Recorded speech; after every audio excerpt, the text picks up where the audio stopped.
ये धरती। कोई कहता है कि कोई कहे रे शेष नाग पैरे, कोई धर्म के खंभ बताए, सुनो महाराज।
धरती काहे पे टिकी है और आसमान काहे पे टिका है?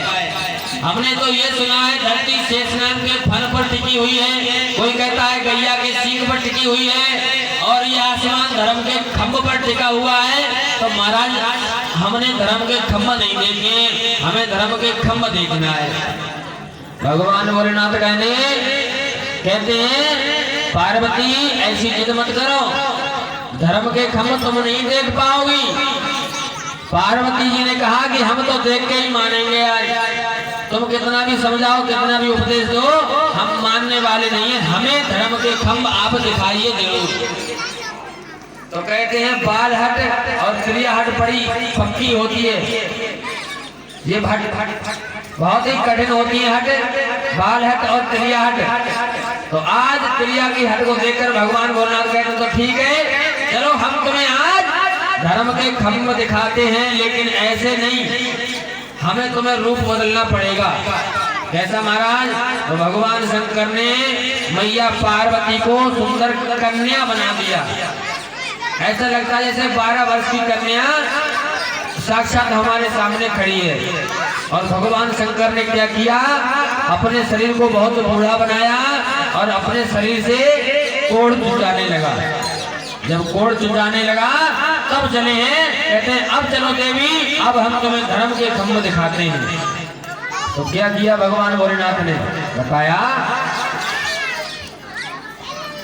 आरे तन से कोढ़ चुचाए और रूप पैरों पिया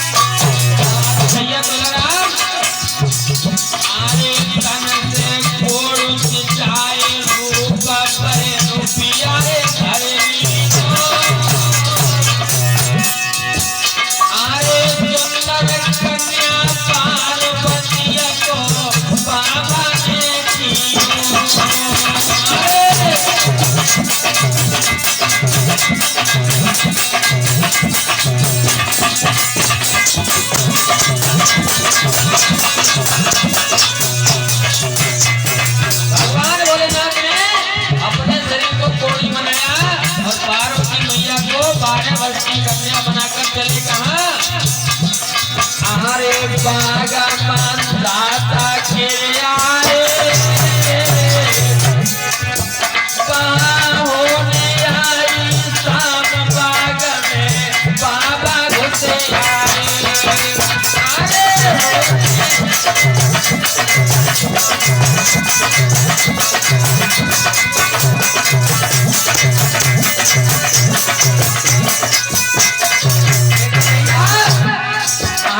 घातक के बाग में जब घुसते हैं, लेकिन वो बाग कैसा था, अरे धूप है निर्बंधी राजा, अरे समय को आया फिर बिगड़ गए बने भाई काजा।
तो बगिया सूखी पड़ी थी, कुआं में पानी नहीं था, और जैसे ही कदम दिया एकदम बाघ लहरा गया, कुआं में पानी आ गया। और जब कुआं में पानी आया है, बाघ लहरा गया है, हरा भरा हो गया है। और इधर महारानी बिंदुमती अपनी अटिया पर खड़ी होकर और चारों तरफ को देख रही थी। और जैसे ही उसकी नजर अपने बाघ पर पड़ी, ओहो, महारानी ने देखा क्या हुआ।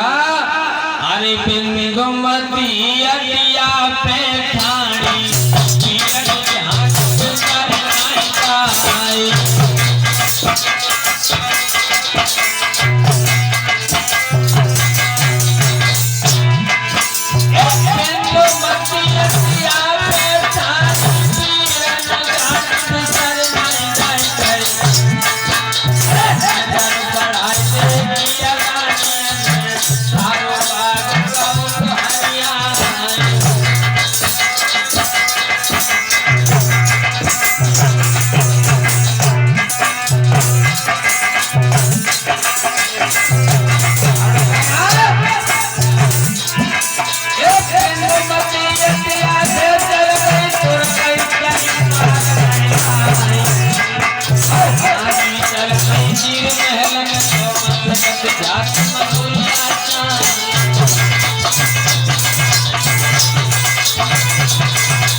और महलन में पहुंची जाए मटक मटकी उड़ सुनरिया।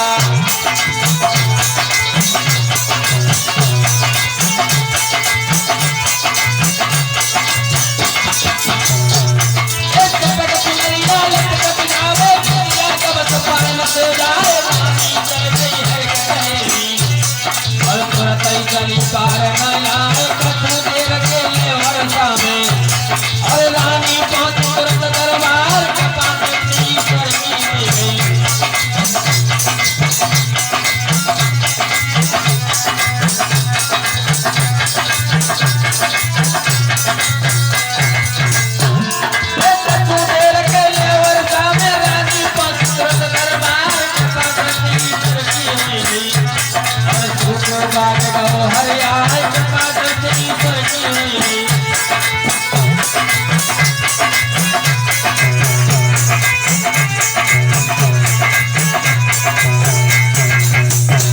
महारानी बिंदुमती जब अटिया से देखती है कि मेरा बाघ हरिया गया है, तो आज बिंदुमती भागकर खुद गई और महाराज से कहा, भगवान की बड़ी कृपा है, बाघ हमारा हरा भरा हो गया।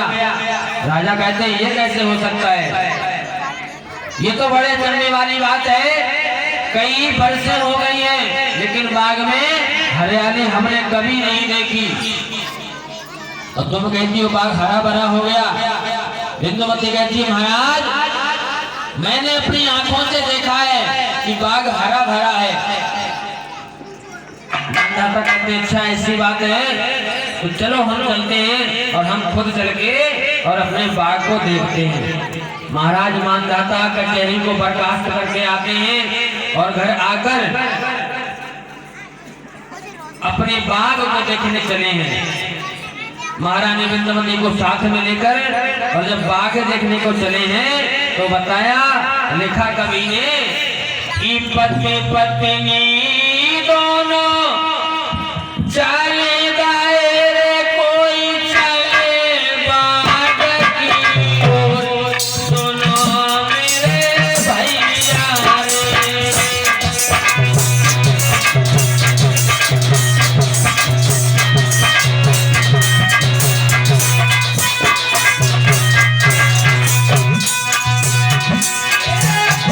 पत्नी दोनों चले गए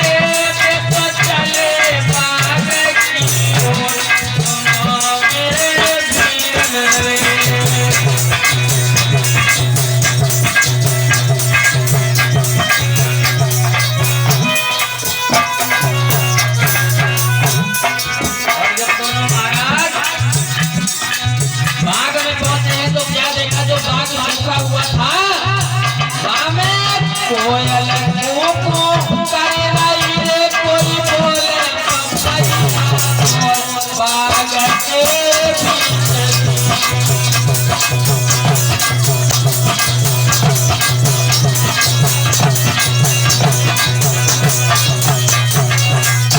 बताया जब बाग में पहुंचे तो उसमें कोयल, पपिया, तितली, भंवरा सब कुछ दिखाई दे रहे हैं, सब किलौले कर रहे हैं, बड़ी अच्छी फुलवारी है, उसका नजारा ही बदल गया। और जब सारा बाग घूमते घूमते बाग के किनारे पर पहुंचे हैं तो भगवान भोलेनाथ कौड़ी के रूप में वहां बैठे हैं, मैया पार्वती भी बैठी हैं। तो पहुंचे जब देखा, मानधाता ने हाथ जोड़े और प्रणाम किया, कहा महात्मा आप कौन हैं और आप हमारे बाग में क्या कर रहे हैं? हमें तो ऐसा लगता है कि आपके हमारे बाग में चरण पड़ने से हमारे बाग की हरियाली वापस आ गई है महाराज, और हमें तो लगता है महाराज आप कोई साधारण पुरुष नहीं है। भगवान भोलेनाथ बोले हम साधारण पुरुष तो वास्तव में नहीं है, साधारण पुरुष होते तो हमारी काया ऐसी ही होती। कौन चुरा रहा है हमारे शरीर से? ये काया भी घर है, और जिसका घर सुंदर नहीं है उसका कुछ भी सुंदर नहीं है, क्योंकि तुलसीदास जी कहते हैं पहला सुख निरोगी काया और दूसरा सुख घर में होए माया, तीजा सुख पतिव्रता नारी और चौथा सुख सुत आज्ञाकारी। पहली बात, पहला सुख ये है कि हमारा शरीर निरोगी है, हमारे शरीर में कोई कष्ट नहीं है, कोई परेशानी नहीं है, कोई बीमारी नहीं है, तो हमसे बड़ा सुखी संसार में कोई नहीं है। और दूसरा सुख कौन सा है? घर में माया, घर में इतने पैसे अवश्य होना चाहिए, अचानक 4 मेहमान आ जाए तो उनके खाने के लिए व्यवस्था में कमी नहीं पड़नी चाहिए, तो भी सुख है। और तीसरा सुख पतिव्रता नारी और चौथा सुख सुत आज्ञाकारी। बेटा अगर आज्ञाकारी है तो भी बहुत बड़ा सुख है। तो बताया शरीर ये हमारा है, ये शरीर जो हमारा है ये मकान है, और ये मकान जब खराब हो जाता है तो इसमें अंदर रहने वाला बड़ी बेइज्जती से रहता है, रहना पसंद नहीं है लेकिन मजबूरी में रह रहा है, इसलिए इसको साफ रखना है, शुद्ध रखना है, अच्छे से रखना है। तो चलते हैं एक भजन और उसके बाद कथा का श्रवण पान हुए। तो कहा महाराज आप चिंता मत करो, आपके पैर पड़ने से मेरी कुटिया में, मेरी बगिया में हरियाली आई है, तो मैं आपको वचन देता हूँ मैं आपका जो रोग है वो दूर करके ही और दब लूंगा। कहते हैं महाराज मानदाता सुनो बाबा जी, और तुम चलियो महलन को और प्यारी दवा कराना है, तुम चलियो महलन को प्यारी दवा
और न बढ़ाना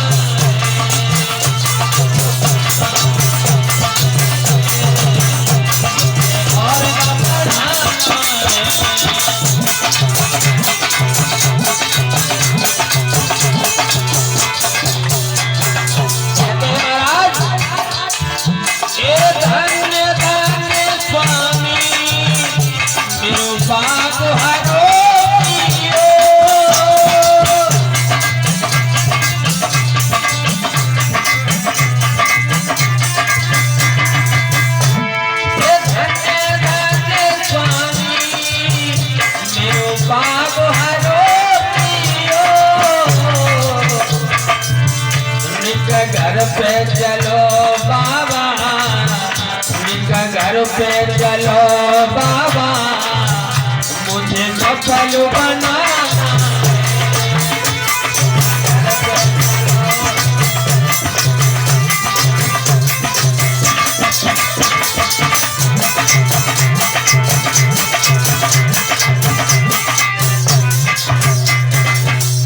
बताया भगवान भोलेनाथ से कहते हैं मानधाता महाराज, आपने मेरे बाग को हरा भरा किया है, मैं वचन देता हूं मैं आपका कोढ़ और दूर करके ही दम लूंगा।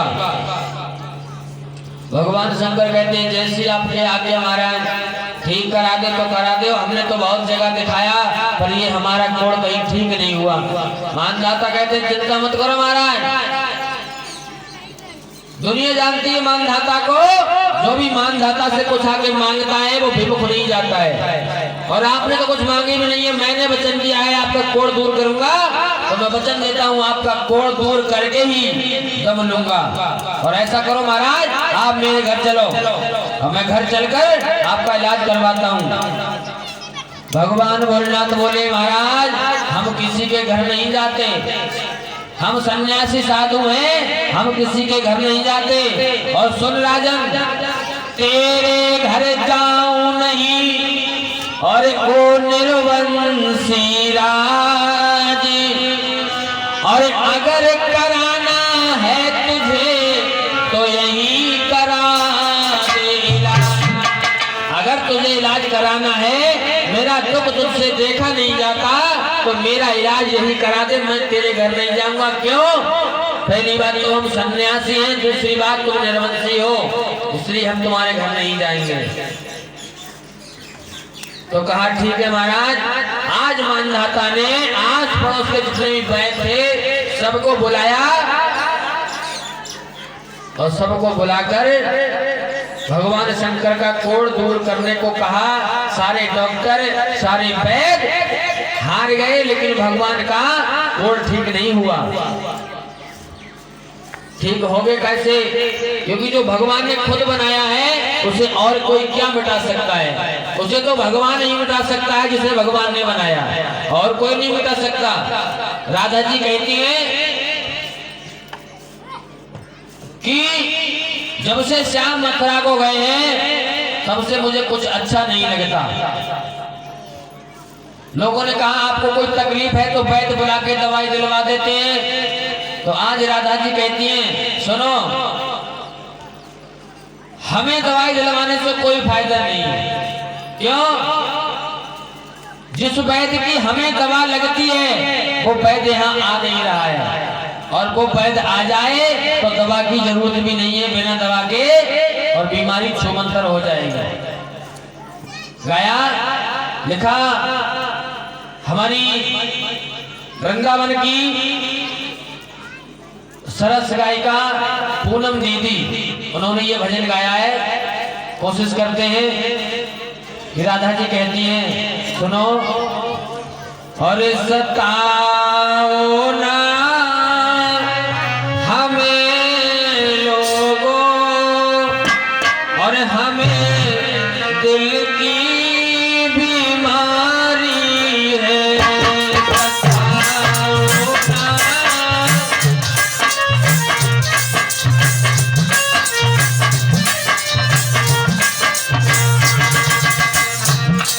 सताओ ना हमें लोगों, हमें दिल की बीमारी है।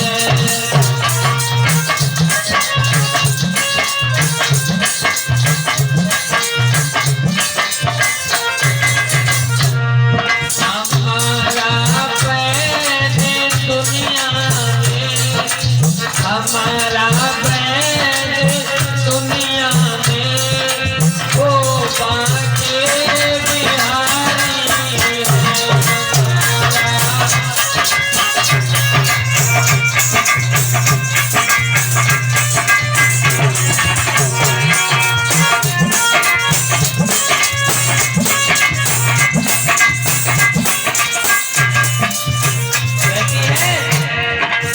बीमारी तो मुझसे ऐसे ही बड़ी है। क्यों क्यों बड़ी है? यही गम है कि अब तक देखने दो क्यों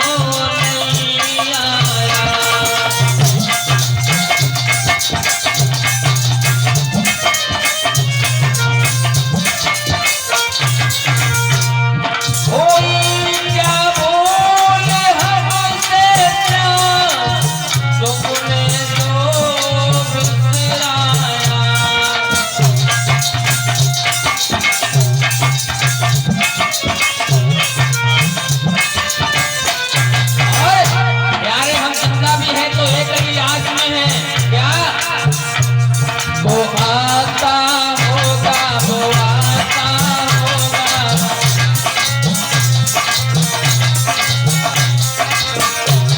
वो आता होगा, वो आता होगा, वो आता होगा, वो आता होगा, वो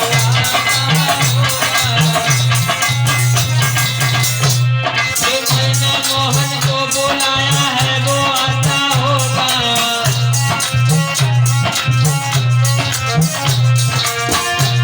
ये मैंने मोहन को बुलाया है, वो आता होगा।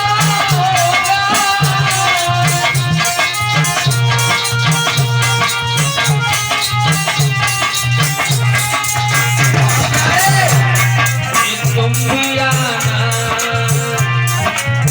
प्यारे, तुम भी आना मेरे घर आज बरसाओ। तुम भी आना मेरे घर आज।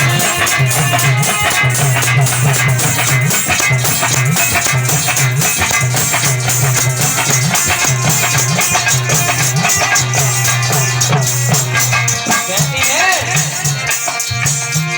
यही गम है कि अब तक देखने वो क्यों नहीं आया।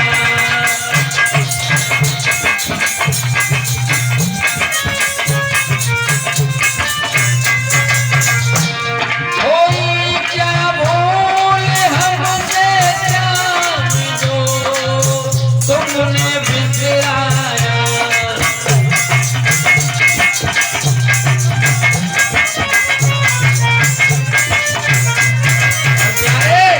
तू इतने होशियार है, ऐसा कत्ल किया, नहीं मारा नहीं छोड़ा।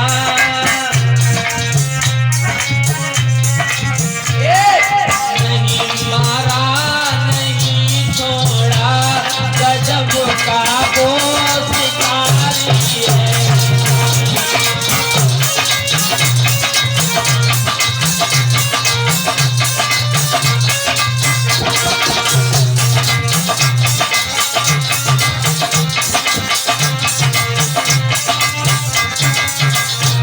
बताओ ना हमें लोगों, हमें दिल की बीमारी है।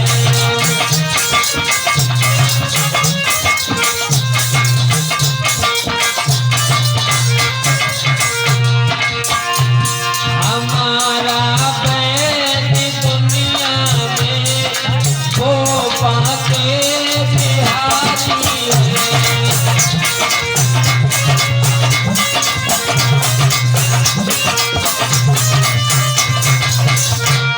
बताया। चलते हैं करताल की तरफ। आज भगवान शंकर ने जब कहा कि लगता है तू मेरा कोढ़ दूर नहीं कर सकता, सारे वैद्य सारे डॉक्टर आए लेकिन भगवान का कोढ़ दूर नहीं हुआ, तो आज चरणों में गिर गया। कहा महाराज मैं आपको वचन दे चुका हूं, मैं आपका कोढ़ ठीक करवाऊंगा। भगवान भोलेनाथ को अपने कंधों पर बिठाया और कंधों पर बिठाकर जहां जहां घुमाया, जहां जहां बड़े बड़े नामी वैद्य थे, लेकिन कोई भी वैद्य भगवान का कोढ़ दूर नहीं कर सके। क्यों? क्योंकि भगवान शंकर पार्वती मैया को धर्म के खम्भ दिखाने जो लाए हैं कि आसमान टिका काहे पर है। सारी दुनिया में घूमे पर कहीं कोढ़ ठीक नहीं हुआ, अपने बाग में वापस आ गए, हाथ जोड़ के चरणों में गिर पड़े। महाराज आप ही बताइए ये कोढ़ दूर होगा कैसे? भगवान ने कहा सुनो, मुझे एक आकाशवाणी हुई थी और उसमें कहा था कि तुम मानधाता के द्वारे पर जाओ और वो तुम्हारा कोढ़ दूर कर देंगे। तो कहा कैसे? तो बताया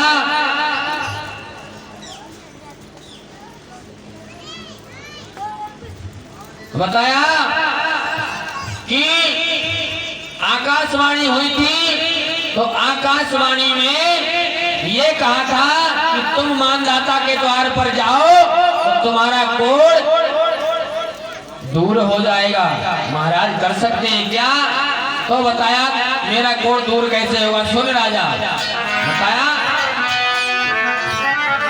कि अपने बेटे का खून अगर, ये सुन राजा मान जाता, अगर तू मेरा कोढ़ दूर करना चाहता है तो सुन, अपने बेटे का खून अगर तू मेरे ऊपर डालेगा,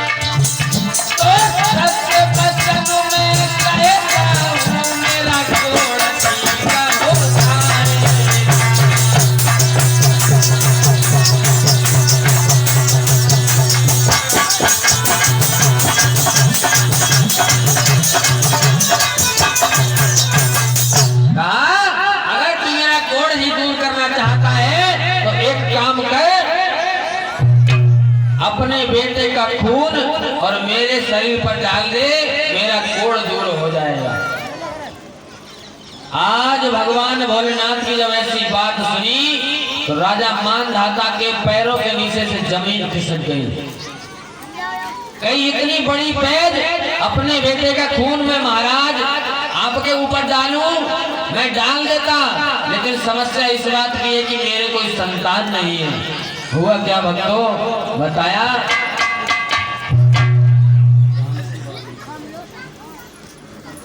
10 रुपए का दान प्रांसी और 10 रुपए का दान सुपुत्र विजयपाल कश्यप कमेटी अध्यक्ष भगवान की पावन नई कथा में दान करते हैं। भगवान सुख शांति प्रदान करे। तो बताया जब ऐसा सुना तो हुआ क्या?